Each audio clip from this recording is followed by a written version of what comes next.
नमस्कार, news state देख रहे हैं आप और आपके साथ मैं हूं शगुन सिंह। बुलेटिन का आगाज करेंगे नोएडा से आ रही बड़ी खबर के साथ, जहां इंजीनियर युवराज की मौत का मामला, इसमें एक बड़ा अपडेट।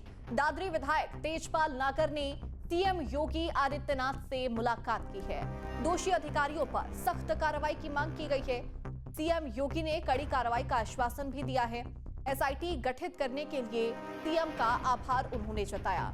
डीएम ने प्राधिकरण को पत्र लिखकर जमीन की मांग की। एसडीआरएफ की तैनाती के लिए भी जमीन की मांग की गई है। एसडीआरएफ की तैनाती होती तो जान बच सकती थी, तेजपाल नागर ने बड़ी बात कही। एसडीआरएफ पोस्टिंग को लेकर प्राधिकरण अधिकारियों से मीटिंग भी करेंगे। तो बड़ी खबर आपको बता रहे हैं, जहां सीएम योगी आदित्यनाथ द्वारा गठित एसआईटी के लिए विधायक ने आभार भी जताया। डीएम ने प्राधिकरण को पत्र लिखकर जमीन की मांग भी की है।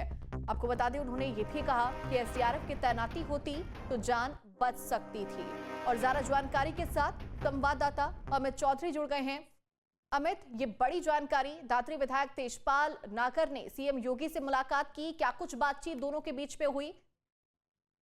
बिल्कुल, देखिए, दादरी विधायक तेजपाल नागर की बात की जाए तो सेक्टर 150 के लोगों की जो शिकायतें थी उनको लेकर भी पहले इनकी तरफ से 2 बार पत्र लिखा गया था और इंजीनियर की मौत के बाद भी पत्र लिखा गया, लेकिन प्राधिकरण के अधिकारी समय रहते उचित कदम नहीं उठा पाए, जिसके चलते ये दर्दनाक हादसा हुआ। और अब विधायक द्वारा मुख्यमंत्री से मुलाकात की गई और मुख्यमंत्री का आभार व्यक्त किया कि एसआईटी का गठन किया गया, सीओ को हटा दिया गया उस एक्शन को लेकर। साथ ही जो भी एसआईटी जांच में दोषी अधिकारी पाए जाएंगे उन पर ऐसी कार्रवाई की मांग की है ताकि एक नजीर पेश हो और आने वाले समय में अधिकारी अपनी लापरवाही को छोड़ें और इस तरीके के जो डेथ पॉइंट बने हुए हैं उन पर काम किया जाए, या जो भी जनता से जुड़े मुद्दे हैं उन पर काम किया जाए। इस तरीके की मांग विधायक की तरफ से की गई है। वहीं दूसरी तरफ अगर बात की जाए एसडीआरएफ की स्थायी पोस्टिंग को लेकर, तो एसडीआरएफ की स्थायी पोस्टिंग को लेकर कुछ दिन पहले विधायक द्वारा पत्र लिखा गया था और अब दोबारा से एक पत्र दिया गया है। उनका ये मानना है कि अगर एसडीआरएफ या एनडीआरएफ की स्थायी पोस्टिंग नोएडा, ग्रेटर नोएडा में कहीं होती तो इतना समय उसको आने में नहीं लगता, इंजीनियर की जान बचाई जा सकती थी।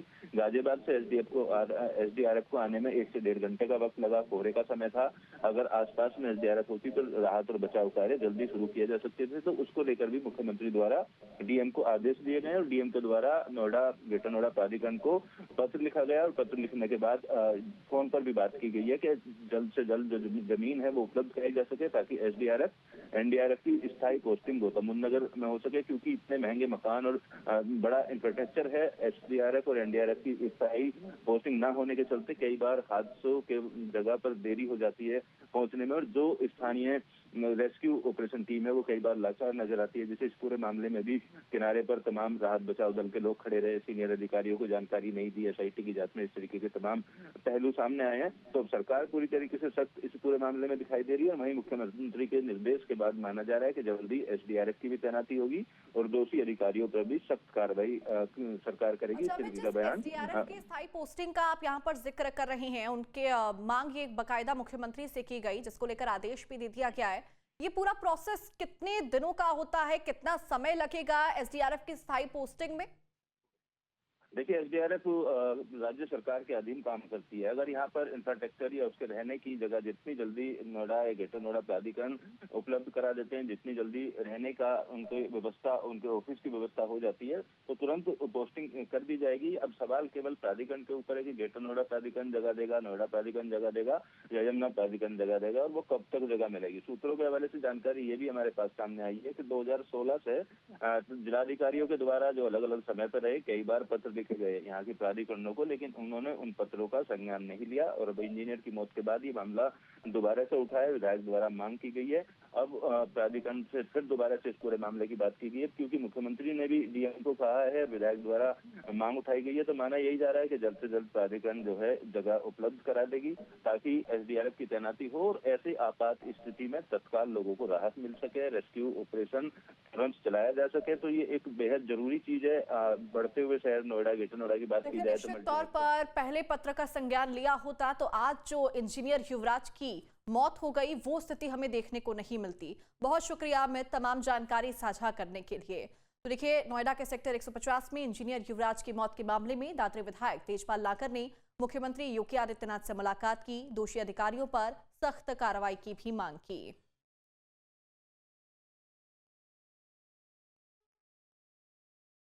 नोएडा के सेक्टर 150 में इंजीनियर युवराज की डूबने से मौत को 15 दिन बीत चुके हैं। एसआईटी जांच भी पूरी हो गई है। दादरी से विधायक तेजपाल नागर जी ने पत्र लिखा था, मुख्यमंत्री से मुलाकात भी हुई है। सर, मुलाकात हुई है सीएम साहब से, क्या क्या बात हुई इस मुद्दे को लेकर? देखिए, कल हमारी 6 बजे एक सड़क प्रबंध समिति की मीटिंग थी, उसका मैं भी सदस्य हूँ।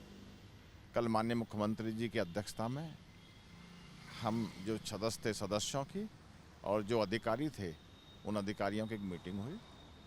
उस मीटिंग में सड़कों की बात भी हुई। उस मीटिंग में मैंने मुख्यमंत्री जी का पहले तो आभार व्यक्त किया कि जो उन्होंने SIT जांच गठित की है और युवराज मेहता के जो पापा हमारी सरकार की कार्रवाई से प्रभावित हैं, प्रभावी कार्रवाई से, उसके लिए मैंने मुख्यमंत्री जी को हृदय से आभार व्यक्त किया। और मुख्यमंत्री जी को मैंने पहले भी चिट्ठी लिखी थी और मुख्यमंत्री जी को मैंने अब भी कहा कि इसमें जो भी दोषी हों, SIT जांच की रिपोर्ट आ जाएगी, उनके खिलाफ सख्त से सख्त कार्रवाई हो, ताकि एक संदेश जाए जनता में और कि सरकार इसके प्रति बहुत संवेदनशील है। दूसरा, मैंने माननीय मुख्यमंत्री जी से कहा है कि हमारे जनपद गौतम बुद्ध नगर में NDRF और SDRF की यूनिट नहीं है और अगर उनकी यूनिट यहाँ होती तो शायद ये हादसा नहीं होता।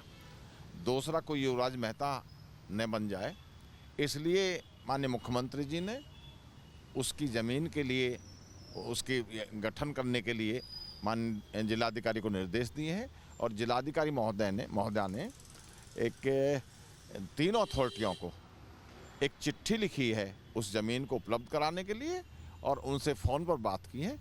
और मैं उस लेटर को लेकर के जिलाधिकारी महोदय से मैं भी जल्दी से जल्दी अथॉरिटियों से मिल कर के इसकी ज़मीन अलॉट कराऊंगा, ताकि इस तरह का हादसे की पुनरावृत्ति न हो। प्राधिकरण के लोग लापरवाही करते हैं, खासतौर पे सरकारी ज़मीनों को, सरकारी विभागों को ज़मीन देने में, तो ऐसे अधिकारियों से मुलाकात करेंगे, अब दिशा निर्देश देंगे? देखिए, मैं ऐसे अधिकारियों को निर्देश भी दूंगा, मैं स्वयं भी मिलूंगा और मैं माननीय मुख्यमंत्री जी के संज्ञान में ला करके इस कार्य को कराऊंगा। SDRF की तैनाती होती, आप भी मानते हैं अगर तैनाती होती यहाँ तो ये घटना नहीं घटती? हमारे यहाँ SDRF की, NDRF की यूनिट होती तो ये घटना नहीं घटती, क्योंकि वो गाजियाबाद से आए थे, आने में भी समय लगा और पूरे साधन भी उन पर नहीं थे। अगर यहीं यूनिट होती तो अगर साधन भी नहीं थे, तुरंत साधन उपलब्ध करा लेते और उस बच्चे की जान बचाई जा सकती थी। मुख्यमंत्री जी का क्या था इस पूरे मामले को लेकर? मुख्यमंत्री जी इस मामले में बहुत संवेदनशील हैं, बहुत गंभीर हैं और मुख्यमंत्री जी के स्पष्ट निर्देश हैं कि जो भी दोषी होगा वो बख्शा नहीं जाएगा। धन्यवाद बातचीत करने के लिए। दादरी विधायक तेजपाल नागर जी हैं। शुरुआत से युवराज मेहता की मौत से पहले उस इलाके की चीज़ों को लेकर मांग उठाते रहे हैं और मुख्यमंत्री से मुलाकात कर दोषियों के खिलाफ सख्त कार्रवाई की मांग की है। फिलहाल SIT की जांच पूरी हो चुकी है, अब देखना होगा कितने अधिकारियों पर क्या क्या कार्रवाई होती है। वीडियो जर्नलिस्ट अजय कुमार के साथ अमित चौधरी, न्यूज स्टेट नोएडा। आपके मोबाइल पर तुरंत आएगी ब्रेकिंग न्यूज, स्क्रीन पर सबसे पहले दिखेगी बड़ी खबर, देश दुनिया की हर खबर एक जगह। अब आपके मोबाइल पर तुरंत फटाफट इंस्टॉल कीजिए न्यूज नेशन ऐप और रखिए खुद को अपडेट।